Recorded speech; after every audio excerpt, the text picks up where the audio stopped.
DPP PDI Perjuangan sudah memutuskan setelah menugaskan saya sebagai Wakil Ketua MPR RI selama 2 periode berturut-turut. Wakil Ketua MPR periode 2014-2019 dan 2019-2024, maka saatnya berlaku asas bergiliran dalam rangka tour of duty. Maka yang akan melanjutkan pimpinan MPR berikutnya dari fraksi PDI Perjuangan adalah senior partai yang sudah cukup lama berdinamika dan berdialektika di DPR RI, ya sudah lebih 20 tahun tokoh tersebut, dan saatnya beliau hijrah ke lembaga MPR, ya menjadi wakil ketua MPR. Nama tokoh senior partai tersebut adalah Insinyur Bambang Wuryanto. Demikian, terima kasih. Terima kasih, Mas Bas.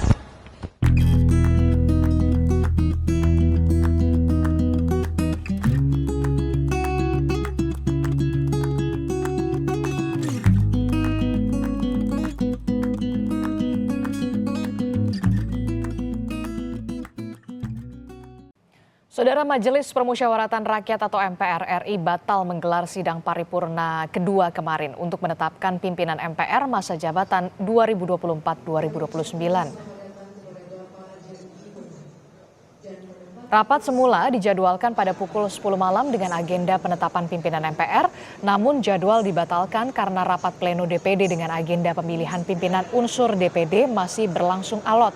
Sidang paripurna MPR yang dipimpin Ketua MPR sementara Guntur Sasono dan Wakil Ketua sementara Larasati Moriska ini menetapkan susunan kepengurusan fraksi dari partai politik dan kelompok Dewan Perwakilan Daerah periode 2024-2029 dalam sidang paripurna kedua. Rencananya, saudara, sidang paripurna MPR akan dilanjutkan hari ini pada pukul 10 pagi. Masing-masing fraksi telah melakukan konsultasi untuk mengusulkan nama-nama calon pimpinan MPR.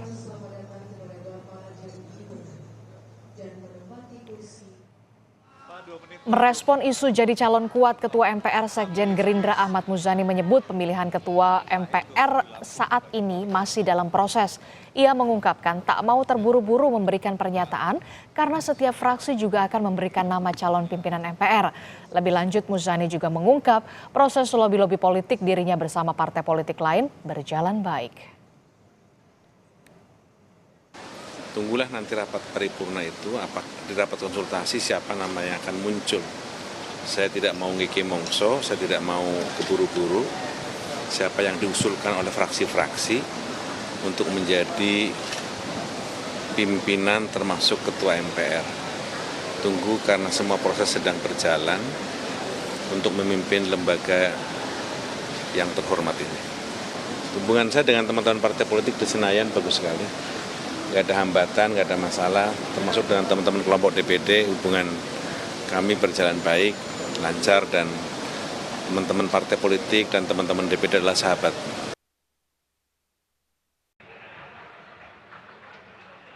Rapat gabungan kemarin juga telah menyepakati Ketua MPR periode 2024-2029 adalah Haji Ahmad Muzani dari fraksi Gerakan Indonesia Raya.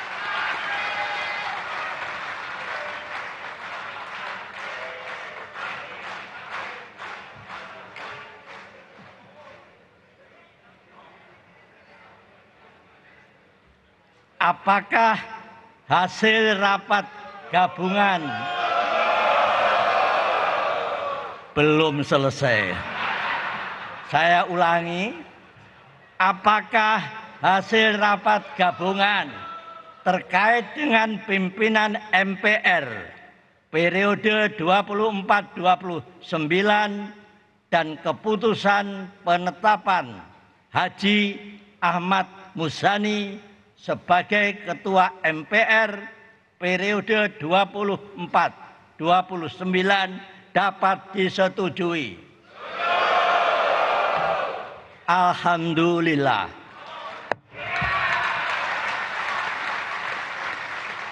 Saudara Presiden Joko Widodo meresmikan 7 pos lintas batas negara atau PLBN di Kabupaten Timur Tengah Utara, Provinsi Nusa Tenggara Timur Rabu pagi. Menurut Presiden, pos lintas batas negara jadi beranda yang mewakili wajah Indonesia dan upaya pemerintah mewujudkan pemerataan pembangunan. Sejak 2015 hingga 2024, tercatat sudah ada 15 pos lintas batas negara yang dibangun.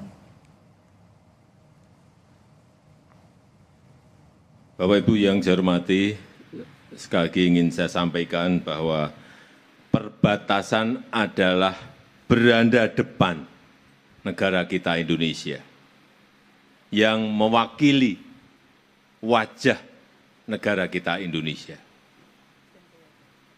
Wajah negara kita itu ada di sini, ada di PLBN yang kita bangun. Dan juga ini merupakan representasi dari kemajuan negara kita, representasi dari kemajuan bangsa kita.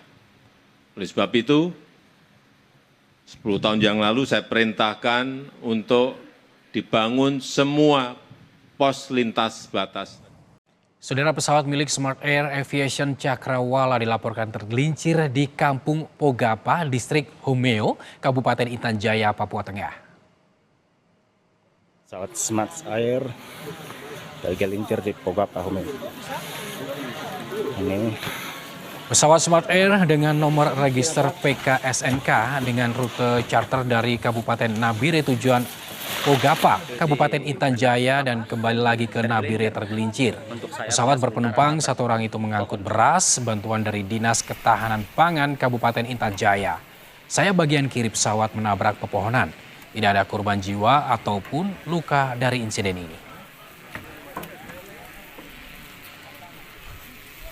Dari Bandara Nabire menuju ke Pogapa, pada saat mendarat, pesawat tersebut tergelincir kurang lebih 10 meter keluar dari landas maju.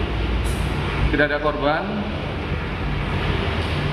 baik dari kru pesawat maupun satu penumpang. Pesawat tersebut dicatat oleh pemerintah Kabupaten Intan Jaya untuk mengirim bantuan beras. Warga di Kabupaten Majalengka, Jawa Barat mengamankan oknum anggota Polsek Cikijing yang diduga melakukan penganiayaan terhadap 5 orang.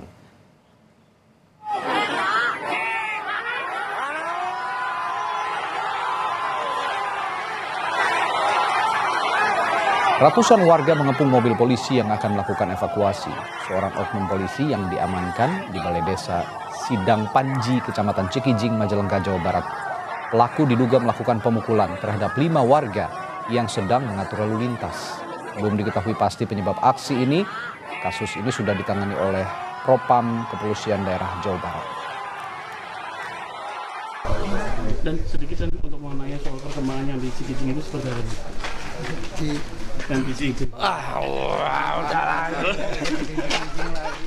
Menurut keterangan para korban, memang diakui oleh para korban setelah ditanya oleh Kepala Asep Propam bahwa memang menurut keterangan mereka ada pemukulan, cuma itu pemukulan oleh tangan. Salah satu anggota tersebut memang ke sana ke lokasi. Ya gimananya tahu-tahu ada mukul lah gitu aja gitu. Menurut keterangan minta uang informasi gimana? Enggak ada seperti itu gitu. Menurut pengakuan mereka. Terakhir, saudara, sulitnya jalan menuju makam. Sebuah dusun terpencil di wilayah Kabupaten Banyumas, Jawa Tengah tidak memiliki akses jalan menuju ke tempat pemakaman umum. Warga pun harus menandu keranda jenazah dengan melewati sawah dan pinggiran rel kereta. Warga Dusun Karangkinasih di Desa Pasir Kulon, Kabupaten Banyumas harus menempuh perjalanan panjang untuk menuju tempat pemakaman. Dari video amatir warga, sejumlah orang tampak harus menandu keranda jenazah dengan melewati sawah hingga melintasi pinggir rel kereta api.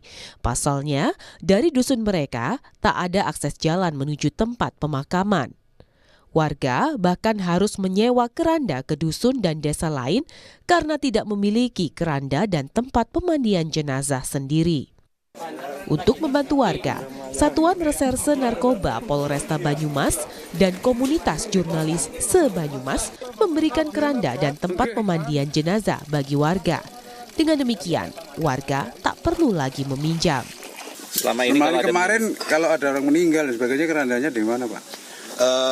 Kemarin kami masih meminjam ke desa sebelah, desa Pasir Wetan, dan lewat jalannya itu harus melewati sawah. Walaupun sawah itu dalam kondisi ada tanamannya, tetap harus kami lewati karena itu adalah jalan satu-satunya jalan yang terdekat untuk menuju ke makam karena belum ada akses jalannya. Jalan umum menuju ke pemakaman juga akan segera dibangun karena warga setempat telah mewakafkan tanah sepanjang 200 meter untuk jalan bagi dusun yang dihuni 16 keluarga itu. Bayu Sasongko, Kompas TV, Banyumas, Jawa Tengah.